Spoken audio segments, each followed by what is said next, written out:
Selamat datang ke channel DC Sharifah Ain. Selamat belajar semua. Assalamualaikum warahmatullahi taala wabarakatuh. Bertemu sekali lagi anak-anak pelajar pada tajuk pada hari ini, tajuk tudingan yang cikgu akan kongsikan bab 2, nasionalisme di Malaysia sehingga Perang Dunia Kedua di bawah tajuk perjuangan pemimpin tempatan menentang British. Untuk anda, tajuk ni adalah sangat-sangat popular. Anda tak boleh nak lari. Kerana apa? Kerana soalan ni adalah sangat popular. Tak boleh nak lari. Tak boleh nak lari maksudnya memang kena, kalau anda pusing-pusing juga, soalan juga menjadi pilihan anda. Okey, cikgu bagi contoh apakah soalan yang boleh ditanya dalam tajuk bab ini, sebab-sebab perentangan masyarakat tempatan. Okey, pertama sekali yang boleh ditanyakan adalah tentang apakah maksud gerakan nasionalisme. Okey, maksud gerakan nasionalisme ialah usaha masyarakat tempatan menentang apa saja bentuk tekanan atau penjajahan supaya bebas daripada kuasa penjajah. Okey, apa yang kodenya perlu lihat? Usaha masyarakat tempatan. Dia buat apa? Menentang. Ada kodenya menentang. Apa saja tekanan atau penjajahan. Ada perkataan supaya kan? Supaya bebas daripada kuasa penjajah. Itulah namanya gerakan nasionalisme. Soalan yang kedua yang boleh ditanya adalah huraikan sebab-sebab penentangan rakyat tempatan terhadap British. Kadang-kadang tanya sebab-sebab, kadang-kadang tanya faktor-faktor, maksudnya tetap sama. Okey, kalau dilihat dekat sini, kalau anda boleh mengingat dalam bentuk arah mata angin.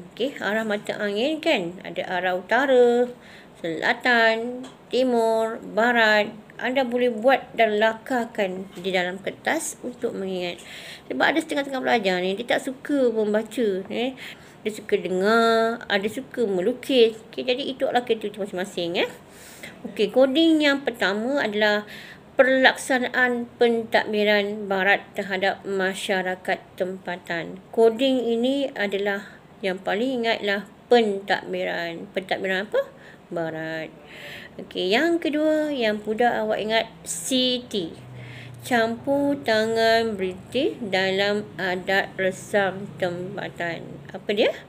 Campur tangan British, CT.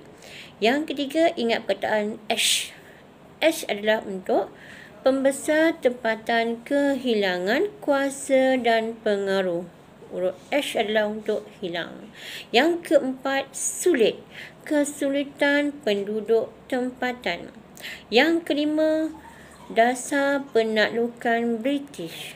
Awak ingat kata kuncinya adalah di dasar dan E adalah eksploitasi terhadap ekonomi tempatan. Kodenya apa? Eksploitasi. Jadi ada berapakah sebab-sebab penentangan masyarakat tempatan terhadap British? Ulang balik. P yang pertama, pelaksanaan pentadbiran barat. P pentadbiran.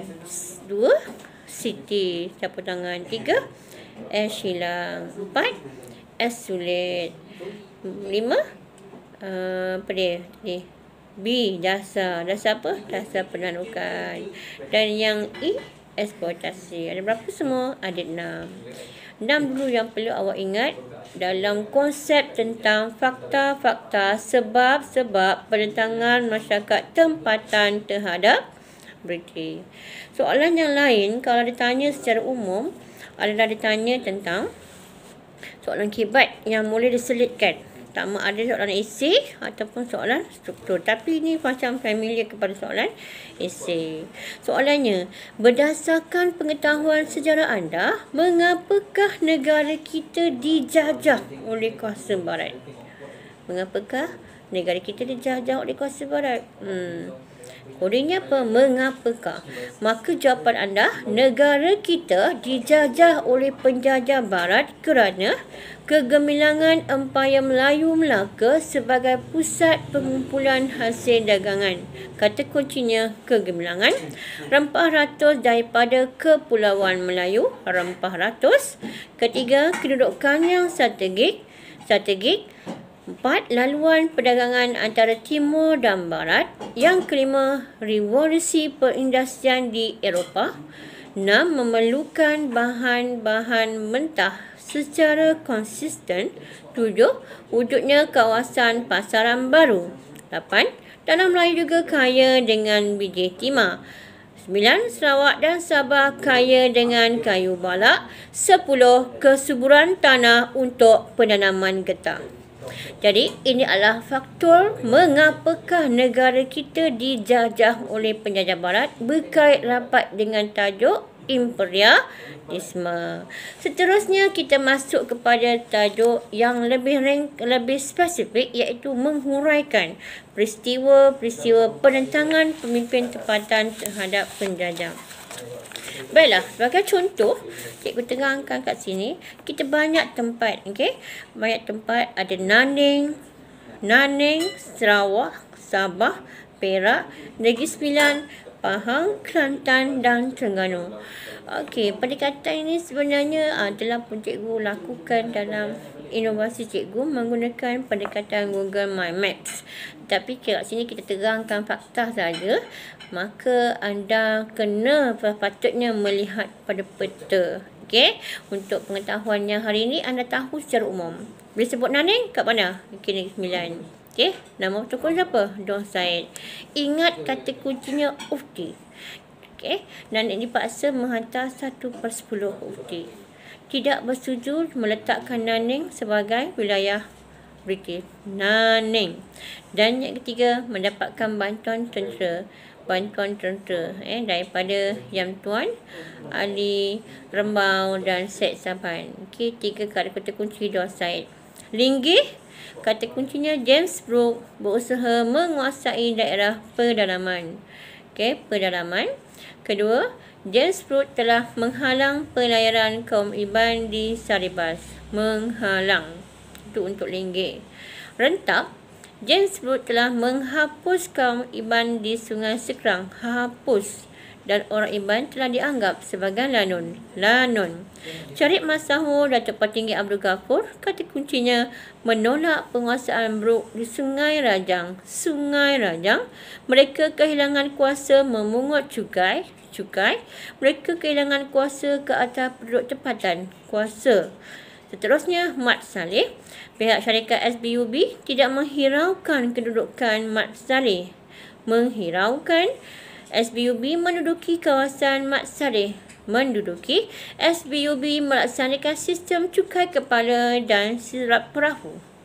Cukai kepala, pegawai SBUB bersikap kasar terhadap penduduk tempatan. Kasar, Governor Beaufort menyerang dan membakar kampung Mat Saleh. Perak, Datuk Maharaja Lela, Sultan Abdullah, Datuk Sagor, Menteri Ngah Ibrahim, Pandak Lam, Seputum dan juga Pandak Indut. Presiden telah mungkir janji sebagai penasihat. Pembesar telah menolak sistem cukai yang menghapuskan hak mereka. Pembesar menolak penguasaan British di kawasan mereka. British campur tangan dalam adat resam dan pentadbiran tempatan. Campur tangan. Bush tidak tahu berbahasa Melayu. Bush tidak menghormati sistem sosial tempatan. Untuk Negeri Sembilan, Yam Tuan Antah, Seri Meranti, Abdullah Tunggal, Datuk Syed Shah Bandar Sungai Ujong. British telah menduduki Sungai Ujong. British telah menyokong Datuk kerana British telah menawan Bukit Putus dan juga Jempol dan Teraci. Datuk Bahaman, Tok Gajah dan Imam Rasul. Undang-undang British bertentangan dengan sistem politik dan adat resam tempatan. Undang-undang British juga telah menghakis kuasa Datuk Bahaman. Di Kelantan, Tok Janggut Engku Besar Jeram dan Tuan Ahmad British telah memaksa penduduk tempatan menggunakan sistem cukai. Dan yang terakhir, Haji Abdul Rahman Limbong, mereka tidak puas hati dengan sistem cukai British dan tidak puas hati dengan undang-undang tanah di British. Apakah lagi kemungkinan soalan-soalan yang boleh ditanyakan? Okey, soalan yang bertanyakan ialah senaraikan cara pentadbiran Barat ataupun Inggeris menumpaskan penempatan pemimpin Melayu. Jadi kita kena tahulah apakah cara British lakukan untuk menumpahkan penentangan di setiap tempat. Contoh, Naning, Dor Said telah ditangkap dan dibawa ke Melaka.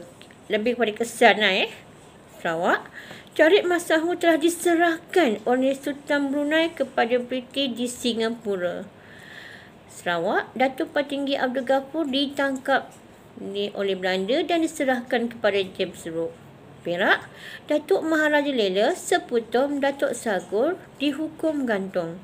Sultan Abdullah dibuang negeri ke Pulau Seychelles. Sultan Ismail pula dibuang negeri ke Johor.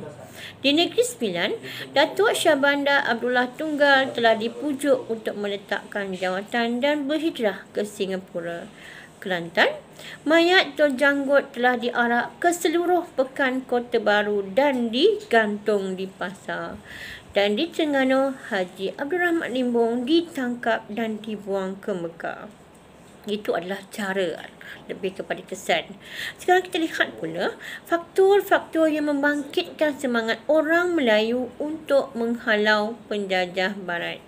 Okey, yang ini ada kait rapat dengan soalan faktor pemangkin. Jadi kita akan bersambung kepada siri yang akan datang tentang faktor-faktor pemangkin nasionalisme. Semoga berjumpa lagi dan semoga anak-anak dapat menguasai tajuk ini dengan baik. Okey. Yang dahulu, wabillahi taufiq wal hidayah. Wassalamualaikum warahmatullahi taala wabarakatuh.